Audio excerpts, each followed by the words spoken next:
Good day and welcome po sa panibago na namang episode ng aming channel at ako nga po pala ulit si Allen ng Greenyard TV. And para naman sa vlog natin for today, mag-focus naman tayo dito sa Alocasia amazonica. So i-share ko sa inyo kung paano ba natin mapapalaki ng husto yung dahon ng ating mga amazonica, paano natin siya maalagaan ng husto at paano rin natin mapapakintab yung mga dahon nito. So, ito yung mga tips, tricks, at saka ito yung mga ginagawa namin para mapaganda namin, mapakapal pati ang aming mga alocasia. Lalong-lalo na itong amazonica. So, syempre, bago tayo magsimula sa mga bago pa lamang po sa aming channel, huwag niyo pong kakalimutan na mag-like, share, and subscribe. And pakihit na rin po ang notification bell para maging updated kayo sa mga susunod pa naming videos. Please also visit and support na rin po yung aming Facebook and Instagram page, Greenyard PH po. At sa mga gustong bumisita sa aming garden, dito po sa screen yung aming complete address. So, eto na nga, Alocasia amazonica. And para sa akin, isa to sa pinaka-unique na alocasia na maaari tayong magkaroon dahil na rin dun sa patterns at sa kulay ng dahon na meron siya. Kung ikukumpara natin syempre sa mga black velvet, dun sa mga silver dragon natin, ng mga alocasia, even yung mga albo. So halos parang, di ba, may pagkakapare-pareha sila o kaya mayroong magkaparehas na variety. Samantalang ito, isa to sa pinaka-unique dahil sa ganda ng patterns niya. At kita nyo naman kapag ganitong kalaki at kaganda yung inyong mga alocasia, napakagandang pang display. And ito, itong Alocasia amazonica, umaabot siya ng 1 to 2 feet yung height. So, itong amin siguro around ano na rin to, mga 2 feet na rin to. So, sa tingin ko yung height niya, simula yun sa, sa ibabaw ng paso, hindi kasama yung pinaka buong paso. So, kung all in all, baka mga 2.5 feet ang taas nito.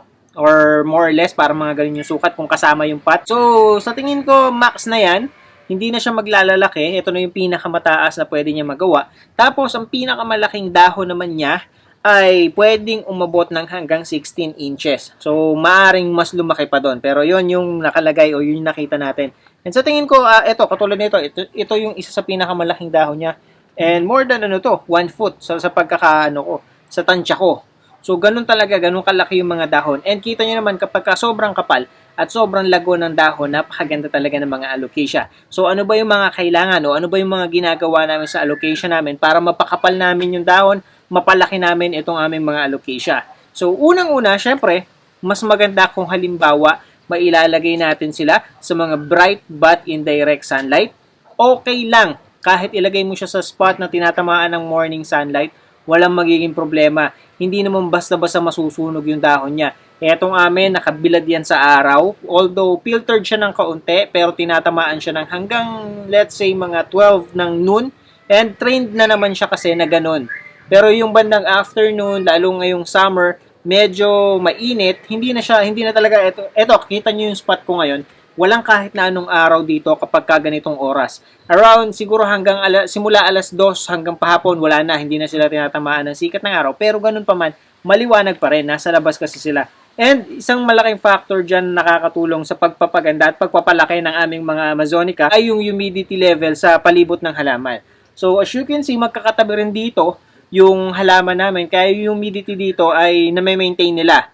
At ang isa pa dyan, nasiserenohan sila. Tinatawag nating morning dew. So, isang malaking factor yon para mas gumanda, mas umano yung halaman, mas maging malaki at mas masigla. Kasi, parang parang halimbawa pagka nahahamugan sila araw-araw, isang paraan na rin yon para mapataas yung humidity level doon sa palibot ng halaman. Hindi nyo na kailangan mag-misting. Di ba pagka lumabas kayo, yung mga sasakyan nyo, or yung mga bubungan ng bahay natin, pagka umaga may mga hamog yan. So parang ganun din yung nangyayari dito sa aming mga halaman. And yun, na siya. Parang libre sa pagmi-mist. So isang malaking factor yon. And syempre, yung repotting. Ang maganda mo sa amazonica, hindi kailangan na sobrang laki kagad ng paso na ipaglalagyan mo sa kanya. Kahit pa sabihin mong medyo maliit lang yung paso, katulad ng nakikita nyo ngayon dito sa amazonica na to, hindi, alangan siya sa kanya Kasi kung titingnan mo, napakataas na nung amazonica at ang lalaki ng dahon. Pero as you can see, yung pot niya, mas malaki pa yung mga ibang halaman namin dito na maliliit lang yung dahon. Yun yung maganda sa kanya. Hindi siya basta-basta root bound, hindi siya basta-basta tumitigil sa paglaki kahit pa medyo maliit yung paso na pinaglalagyan mo. At ang isa pa, kapag ka naisentro mo siya, ang maganda mo sa kanya, kahit pa magkaroon siya ng mga panibagong puno, ng mga panibagong sibol, panibagong dahon, laging sa sentro lamang o pinakamalapit dun sa mother plant, sumisibol yung mga bagong puno na maaari nating i-propagate. So, yun yung maganda. Kaya pagka nakasentro talaga ang pagkakaripat mo sa kanya, is doon lang sila, sa gitna ng paso, doon sila nagsisiksikan. Katulad ng nangyayari dito sa aming Amazonica. At itong Amazonica na to, isang beses pa lang namin siya nare-repat. Simula noon, hindi na namin siya na-repat pa ulit. Pero siguro mga around 1 year na rin yun. And sa tingin ko, okay pa naman, may space pa naman ang Amazonica. Kaya ayan, thriving pa rin naman at nagkakaroon pa rin ng mga panibagong dahon. At as you can see, namumulaklak pa din siya. So katulad din ng mga aglo, parang ano lang din yung bulaklak niya, hindi naman pansinin. Manonotice mo pa ba naman ang bulaklak ng Amazonica? Sa dahon pa lang, sold ka na. And ayan, so nasa sa inyo, pwede naman nating tanggalin or pwede naman nating hayaan na mamulaklak lamang o naandyan lamang yung bulaklak ng Amazonica natin. And when it comes to fertilizer, ito rin yung isa sa pinag-eksperimentohan namin kauna-unahan nung gumamit or nag-try kami ng MSG. And yung halimbawa, naglalagay din kami syempre ng mga ibang fertilizer. Kung meron namang available, bakit hindi yun ang gamitin natin? Kasi yun namang mga fertilizer na like yung Complete, yung mga Osmocote, they are made para talaga sa mga halaman natin.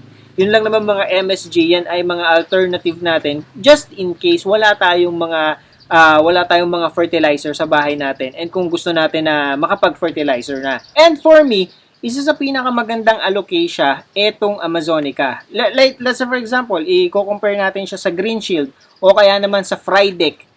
'Di ba? Yung Frydek kasi parang single lamang siya na puno na parang lumalaylay siya masyado kapag halimbawa nagkakaroon siya ng mga panibagong dahon. Unlike nito, laging sa center yung pagsibol ng panibagong dahon, katulad ng makikita nyo dito ngayon. Ayan, ito yung isa sa pinakabagong dahon niya na pabuka. Ayan, nasa gitna sila lahat. So, hindi siya sabog-sabog, hindi siya kalat-kalat. Kahit pa sabihin mong ang lalaki ng dahon niya, hindi siya kakain ng maraming space kung ikukumpara natin sa Green Shield. So makikita nyo, di ba? Parang medyo mas sabog siya, kalat-kalat, at saka mas naglalaylayan yung kanyang mga dahon. Kung ikukumpara mo dito, kasi siya upright lang talaga, tapos biglang babagsak lang yung dahon niya. Parang isang pinakamalapit ditong example, yung Melanocrysum. Pahaba yung ano niya, yung dahon niya, pero hindi siya kumakain ng masyadong space. Well, yun namang Melano ay trailing naman yun, di ba? So, yun yung isang parang nahahawig kasi pahaba rin yung dahon niya. So, yun yung isang pinakamaganda dito sa Amazonica. And yun nga lang, wag natin din siyang ilalagay sa mga spot ng bahay natin na medyo nasasagi siya. Dahil sayang naman, kapag lagi nasasagi yan, syempre may tendency na baka masira, mapunit, maputol, o kaya magkaroon ng mga yung parang mancha-mancha or yung parang natupi na dahon. Kaya, syempre, pagka ganun nang nangyari, hindi na natin maibabalik yun. Pero dagdag ko wag niyo pong basta-basta ilalagay sa direct sunlight. Katulad ng sinabi ko, itong amin ay na-trained siya at kaya niyang i-tolerate yung hanggang 12 ng direct sunlight. Walang problema sa kanya. Ngayon nga, nabago ng konti kasi hindi na siya tinatamaan ng rekta talaga dahil merong 80% shade ng net yung ibabaw ng ano namin, itong harapan namin o yung tagiliran ng bahay namin, filtered pa rin yung sunlight, hindi pa rin talagang rekta. Although medyo mainit pa rin talaga. Ito naman, ang dami niya ng bulaklak. As you can see, ayan, 1, 2, 3, may bago pa tayong pasibol na mga bulaklak. Hindi ko naman siya tinatanggal na. Hinahayaan ko na lang siya, hindi ko na siya tinatanggal kasi hindi naman siya sa tingin ko sagabal, hindi rin naman siya nakaka-apekto ng negative dito sa halaman natin. Kaya pinabayaan ko na lamang. At pagkatapos, propagation nito, well, dalawang klase yung pwedeng propagation na pwede natin gawin sa Amazonica natin. Isa dyan yung root division, and as you can see, ilang puno to? 1, 2, 3. Ang dami ng puno nito na pwede nating paghiwa-hiwalay na.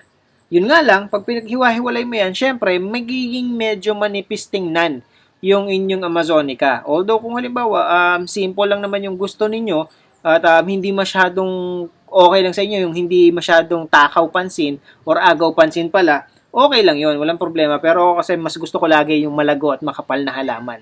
So yan, kaya hindi ko siya binabawasan.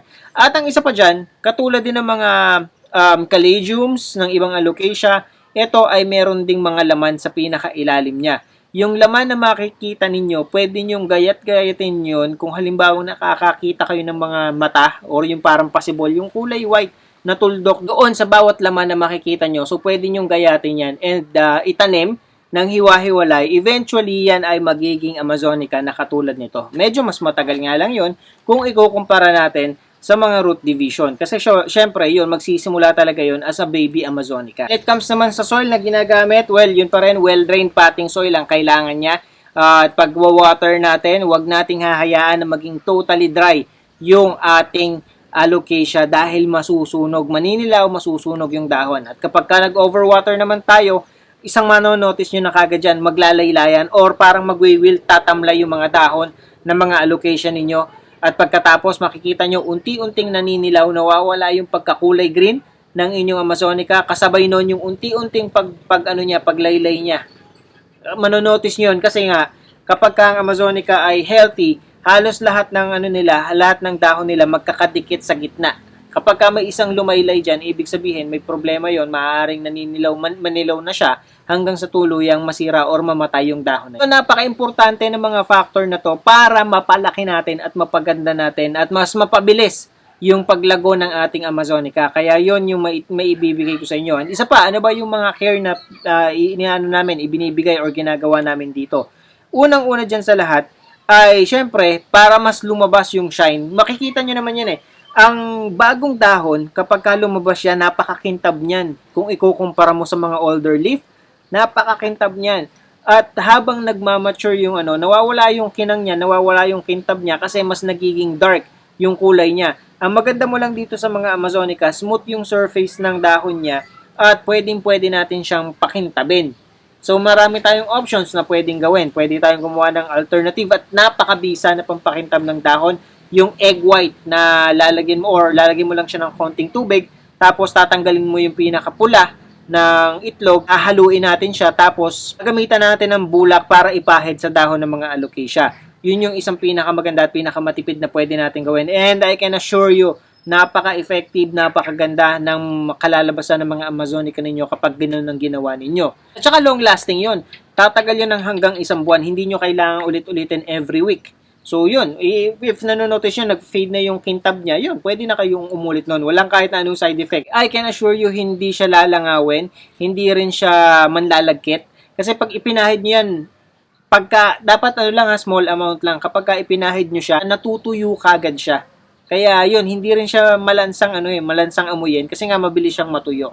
Pagkatapos yun, and ang ginagamit ko, kung halimbawa meron naman kayong neem oil, mas maganda rin yun kasi nakakapagpakintab rin yung dahon. At ang maganda mo dyan, 2-in-1 na siya.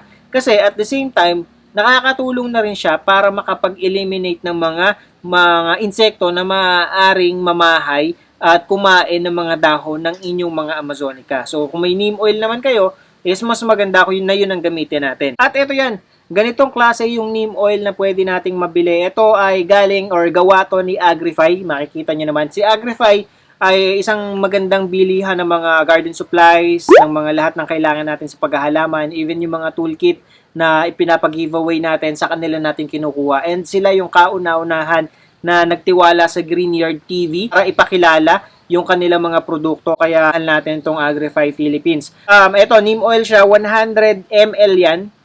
Napakatagal nyo nang gagamitin to kasi yung 100 ml na to, nakalagay naman dito yung instruction na imimix mo lang yung 10 ml nitong neem oil na to sa 1,000 ml na tubig. And ito na yan. Ito, 500 siya. 500 ml lang kaya nitong ilaman. Kaya ang ginawa namin dito, 5 ml lang yung inilagay namin na neem oil. So, imimix mo lang sa tubig, and then, isha-shake mo bago siya gamitin. Bago mo naman maubos ang 500 ml na ganito kadami, makakailang halaman ka talaga. Kaya, sulit na sulit. And yun, yung 100 ml na yun, ay nagkakahalaga lang ng 140 pesos. Kaya, sulit na sulit na. And, kung halimbawa, medyo nalalakihan kayo ng konti, meron namang mas maliit pa doon ng konti. Nabibili na 20 ml, so maliit lang yun. Pero, sulit naman, 140 pesos, 100 ml na yun. Mas doon na ako kasi mas matagal nating magagamit. So, yun, ginagawa natin. Kasi ito, na-notice din namin, kapag in-sprayan mo ng neem oil, kumikintab na rin yung dahon niya. Spray natin. Kaya lang, kung i-compare natin sa egg white, mas naglalas yung egg white kumpara natin dito. Pero ang isang maganda mo kasi dito sa neem oil ay, tawag dito, 2-in-1 na nga. Pampakintab na siya ng dahon at the same time, nakakaano pa siya, nakakatulong pa siya para ma-avoid yung pamamahay ng mga insekto dito sa ating mga halaman. Yun yung isa. O kaya naman, kapag halimbawa may ano na talaga, meron ng mga namamahay na halaman, matatanggal sila. So, yun yung isang maganda dito sa neem oil. Kaya, perfect ito na gamitin sa ating mga halaman. And ito pa pala yung isang i-share ko sa inyo. Pagka nakikita nyo na halimbawa na may mga namumuti na doon sa mga dahon, so hindi kahit pahida natin ng papakintab yan, hindi na yan kikintab. Unti-unti talagang nagpe-fade or natural sa kanila na nagkakaroon ng mga puti-puti yung mga older leaf nila. Kaya wala tayong magagawa na dyan. Kung hindi, yun, pahida na lang or subukan pang pakintabin. And eto, ang maganda mo dito, kapag nilinis mo pati yung pinakalikod ng dahon niya. Kasi pagka, ayan, kita nyo naman kung anong kulay. Kaya napakasimple. I-sprayan nyo lamang tapos papahidan nyo lamang ng bulak. And ikakalat nyo lang, spread out. Wala namang ano yan walang, kumbaga sasabihin mong sobra sa spray. Hindi naman sumusobra sa paggamit ng neem oil. Okay lang yan kahit ano, kahit na maparami ka ng spray. Pero yun nga lang, nakakapanghinayang naman kung sobrang dami yung gagamitin natin. So, eto. And isang napakabisang panlinis ng neem oil sa dahon ng mga halaman, lalo na sa mga texture na katulad nito na smooth lang yung surface ng dahon niya. So yan, and kung halimbawa sinisipag pa kayo ng konti, pwede nyong idama yung pinakalikod niyan. Pero mas maganda pa rin kung halimbawa gusto nyo talaga ng mas makintab, egg white ang gamitin niyo. So, yun lang naman yung kailangan nating gawin dito sa ating mga sa ating mga Alocasia amazonica. At pagkatapos, ang pinakahawag nating hahayaan na mangyari sa kanila ay mag-overwater tayo. Mas mahirap gawan or solusyonan yung mga overwatering at saka yung mga underwatering na rin. Kasi kapag nag-overwater kayo, prone yan sa sa pagkamatay yung mga halaman kapag hindi natin na-resolve na solusyonan. Tsaka mas matrabaho ang let's say overwatering compare mo sa underwatering. Kasi kapag overwatered at medyo malala na, mapapansin nyo, talagang isa-isang nanlalagas yung bawat dahon ng mga amazonica ninyo. So wala tayong ibang magagawa doon kung hindi bunutin natin sila sa paso para makita natin kung ano na yung mga roots na naapektuhan ng pag-overwater natin. So yun, and then yun nga, re-repa tayo, magpapalit tayo ng soil. Syempre, obligado nating palitan ng soil kasi kung yun din yung ibabalik natin, parang gano'n na din yung mangyayari dun And then, medyo mas matatagal lang makarecover yung mga halaman. Hindi mo pa nga masisiguro kung makakarecover pa yon. Paano pagka talagang malala na yung pagkabulok, may laman pa naman yan. And pag nabulok yung laman yan, yun, medyo magkakaroon tayo ng problema. And ang amazonica o yung mga alocasia, tingin ko kasi ito over 1 year na sa amin to. Kung i-compare mo siya sa caladium, mas madali siyang alagaan. Pangalawa, wala siyang dormancy pa. Sa tingin ko wala siyang dormancy period. Kasi yung aming mga caladiums, may mga pagkakataon talaga yan na pumapangit, nawawala, nauubos ang dahon. Pero to all year round naman siya. All year round, naandyan yung dahon niya, hindi siya nanlalagas, hindi siya pumapangit. Patuloy lang siya sa pag-grow, patuloy lang siya sa pag-provide ng mga panibagong dahon. So yun yung sa tingin ko malaking differences ng caladium at ng mga alocasia na katulad nitong amazonica. So yun lamang po, and I hope nakatulong at nag-enjoy kayo sa panonood ng video na to. And again, sa mga bago pa lamang po sa aming channel, huwag niyo pong kakalimutan na mag-like, share, and subscribe, and pakihit na rin po yung notification bell para maging updated kayo sa mga susunod pa naming videos. Please also visit and support na rin po yung aming Facebook and Instagram page, Greenyard PH po. Kaya magkita-kita po ulit tayo sa susunod na episode ng Greenyard TV, and thank you for watching.